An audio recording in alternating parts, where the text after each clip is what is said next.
Hey, what's up? I wanted to give a little bit of an impressions video about Pokemon Let's Go Pikachu, which is the version that I have. Um, right now I haven't really uh, played that much. I have 3 badges, and I have a party of Pikachu, Ivysaur, Gloom, Butterfree, Onyx, and Kingler. I That's not really a very well balanced team, but I don't really care about that because it just makes it more fun because it's a little more challenging.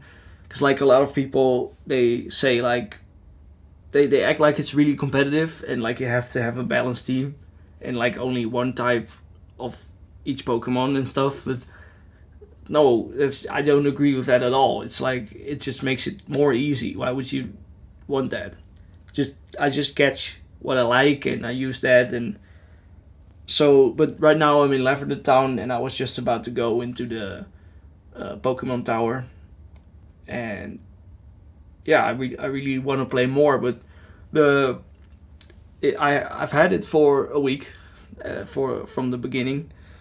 But the thing is that it's not as addictive as other Pokemon games because it's like I've already played a remake of this and the first one.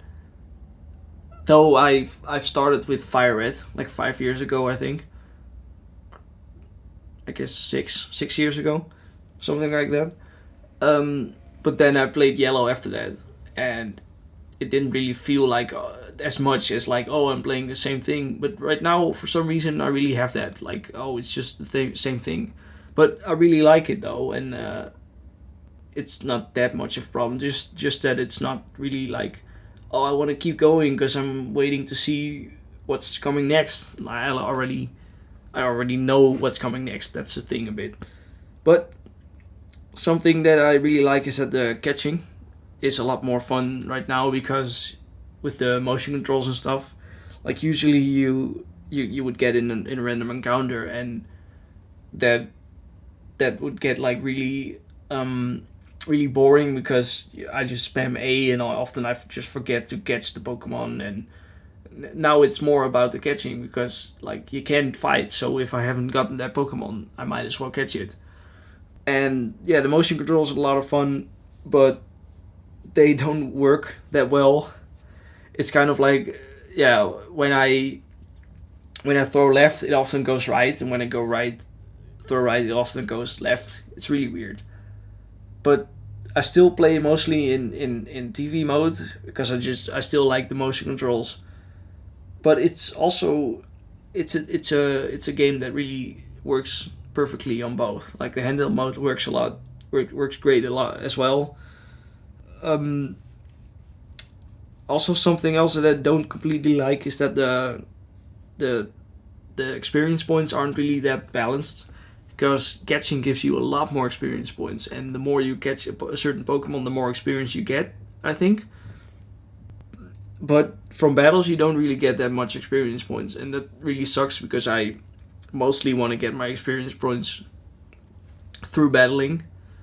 And although it's not that bad because I um, I like to have a more challenging Pokemon game, and I'm a little underleveled because I don't catch that much Pokemon.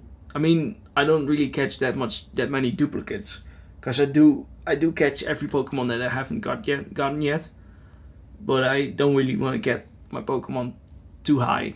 So sometimes I fight an ace trainer or a coach trainer, and they have like Pokemon that are like level 35, while I'm only like level 30. So that's okay because with a with a team of 6 Pokemon, that's doable. And yeah, it's just a bit more challenging, and that's great because Pokemon usually is really easy. So that's not that much of a problem. Um, the Pokemon walking behind you is great because that's my favorite Pokemon game is Pokemon Yellow, and I love that Pikachu walk behind you. Now he sits on your shoulder, which is also fun, and you get to have an additional Pokemon following behind you, which is like in Heart Gold and Soul Silver. I like that a lot as well. Right now, I switch between my Onyx so I can ride him. That's really funny. or her. It's a girl, I guess. And so a lot Ivysaur as well, because Bulbasaur is my favorite Pokemon, so that includes Ivysaur and Venusaur, I guess. So that's great. The music is great as well. I love the music. It's really great. I think it's fully orchestrated, and it sounds great. It's a lot less hard to get stuck, which is great as well, because often in Kanto you have to get like really difficultly in a really difficult way. You have to get like surf through the Safari Zone or something, and it has to be in like limited time, and you don't really know where to go, and a lot of situations like that. And I'm really happy that it's a lot easier now. You just get them through trainers or something, I guess. Also, the HMs don't really take up an attack slot, which was introduced in Sun and Moon, but still, it's really great to have in Kanto as well. So the same, no, not the same, but TMs are also infinitely usable, which is great. You can just use them whenever you like, and that's great. I love that. That, of course, that's been around since I think Pokemon Black and White, but still, it's great to have in a Kanto game. The thing I like the most probably is that that there's more Pokemon to find, and more often as well. So like, what I mean is, a Mr. Mime is usually in Kanto only obtainable through a trade with an NPC or a friend. I guess NPCs only, but that's not the case anymore. You can just get him in the wild grass, and that's great.